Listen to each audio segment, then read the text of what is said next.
কেমন লাগছে? আলহামদুলিল্লাহ, খুব ভালো লাগছে। ব্যাপারটা কেমন, বিব্রত হচ্ছেন কিনা বা রাগের তো প্রশ্নই হচ্ছে না, ওনাদের জন্যই তো বই লেখা, যাতে বই আমার এই বইটা তো ওনাদের জন্য, বিরক্ত হওয়ার কোনো প্রশ্নই উঠছে না।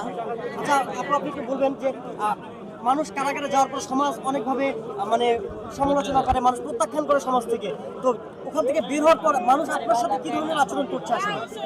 আমার এই বই বা আমার বক্তব্য হচ্ছে, যারা জেলখানা থেকে বের হয় তাদের জন্য যাতে আমরা রিহ্যাবিলিটেশনের ব্যবস্থা করি, তারা যাতে সংশোধিত হয়ে নতুন জীবন শুরু করতে পারে, পরিশুদ্ধ হতে পারে। আজকে আমাকে যদি সবাই ভালোবাসে, তাহলে অন্য বন্ধীরা যারা কোনো বার হয়ে আবার কোনো ভালো কাজ করতে চায়, যেমন সরকারও কিন্তু অনেক ভালো কাজের ওখানে শেখানো হয়, যেমন কাঁথা সেলাই শেখানো হয়, ওখানে পার্লারে কাজ শেখানো হয়, ওখানে লাইব্রেরি কাজ শেখানো হয়, ওখানে নামাজ শিক্ষা দেওয়া হয়, প্রত্যেকটা মানুষকে রিহ্যাবিলিটেট করার সুযোগ দেওয়া হয়। কিন্তু বের হয়ে আসার পরে যদি দেখা যায় যে তারা এই ভালো কাজগুলো করতে পারছে না, তাহলে তো সমস্যা। এই জন্য আমি মনে করি যে আমাকে যে সবাই ভালোবেসে গ্রহণ করে আমার লেখার জন্য, তাহলে সবাই আপু সেকেন্ড পার্ট কবে আসবে? চলে আসবে ইনশাআল্লাহ। আচ্ছা, বইটি নিয়ে মানুষের আগ্রহ কেমন দেখছেন? আমরা সেকেন্ড পার্ট অপেক্ষা রনি। আপু আমার কথা হলো যে আপু আমাদের বইটা কেমন আগ্রহ দেখছেন? আপু বইটা নিয়ে গেছেন? এটা আপনারা বলবেন না, আমরা তো দেখছি, আমরা দেখাবো। ওইদিকে চেপে যান, ওইদিকে চেপে যান, পিছনে চেপে যান আপনারা। আমরা তো চলে যাবো নিয়ে, আপু জি জি থাকবো জি, তো নাই। এদিকে বই সব স্টল ভেঙে যাচ্ছে। আমরা একটা সেলফি তুলে নিই। অবশ্যই সেকেন্ড পার্ট কবে আসবে? Nice handwriting. ডাক্তার বলে কথা, আপুর লেখাটা অনেক সুন্দর, ব্রিলিয়ান্ট। অবশ্যই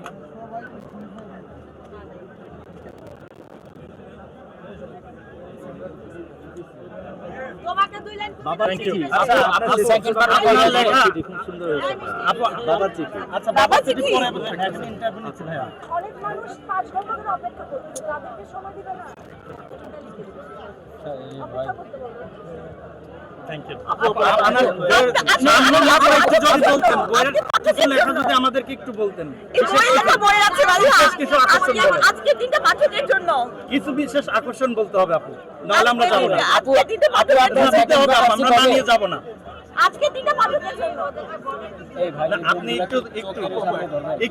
একটু বলেন আপনার বইয়ের বিশেষ কিছু আকর্ষণ বলেন, বিশেষ যে মুহূর্তগুলো আছে লেখা।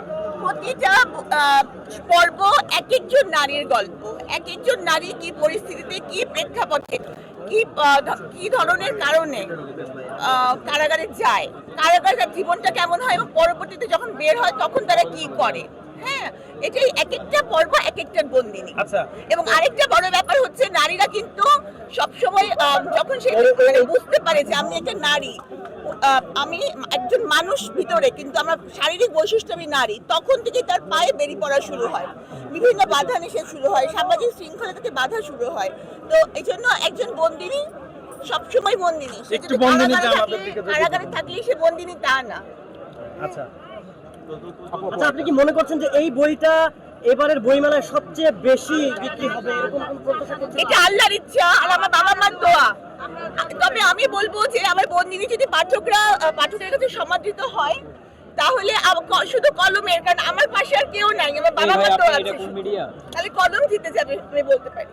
আচ্ছা, তো আপু আপনার বাবার চিঠি যে ইয়েটা ছিল আর ওইটার একটু যদি বলতেন, ব্যাখ্যা করতেন।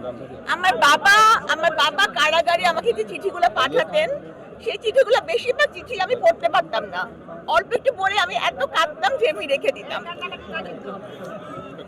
তো ওই চিঠিগুলা যে আমার কাছে আছে, যখন আমি কারাগার থেকে ফেরত আসি তখন আমি কোনো জিনিসপত্র নিয়ে আসি নাই, খালি দু একটা ছোটখাটো জিনিস, জায়নামাজ আর হচ্ছে বাবার চিঠিগুলো নিয়ে ফেরত আসছিলাম। ওই চিঠিগুলাই এই ঈদে বইয়ের মধ্যে প্রকাশ করা হয়েছে, স্ক্যান করে ব্যবহার করা হয়েছে। আপু, আপনি কি বলতে চাচ্ছেন যে কারাগার আপনার জীবনে একটা বড় পরিবর্তন এনেছে?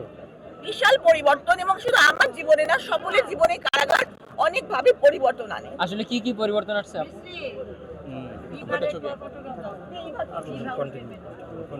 হয় নাই, এখনো হয় না। ঠিক আছে, কন্টিনিউ।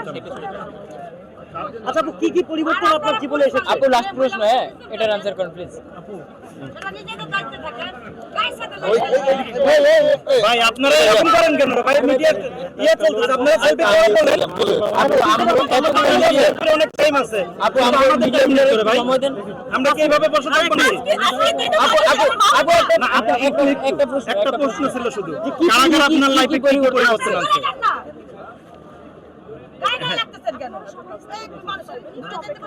আমরা আমগো 5 মিনিট বা আমগো 1 মিনিট সময় দিলেই তো আমরা চলে আমাদের যাব, তাই না? সময়টা দিবেন। আমাদের কাজ হলে আমরা এই জায়গায় কেউ থাকবো না।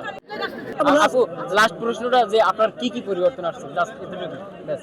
কারাগারে থেকে আমার ধৈর্য শক্তি বৃদ্ধি পাইছে, সহ্য ক্ষমতা বৃদ্ধি পেয়েছে।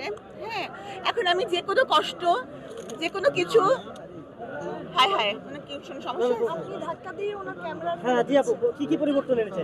আমার ধৈর্য বৃদ্ধি পাইছে, আমার সহ্য ক্ষমতা বৃদ্ধি পেয়েছে। আমি বুঝতে পেরেছি যে এই জীবনে বাবা মাই সবচেয়ে বড়, বাবা মা চেয়ে বড় কিছু নাই। আর যারা এখানে আমার মানে আছেন, যারা স্টুডেন্ট আছেন, তাদেরকে আমি বলবো যে কারাগারে গিয়ে আমি টের পেয়েছি যে লেখাপড়ার শক্তি কতখানি। সবকিছু চলে যায়, সবাই ছেড়ে চলে যায়, কিন্তু নিজের যে অর্জন, জ্ঞান, লেখাপড়া, মেধা, পরিশ্রম, এগুলো কখনো যায় না। এটা কেউ কেড়ে নিতে পারে না। সে কারাগারে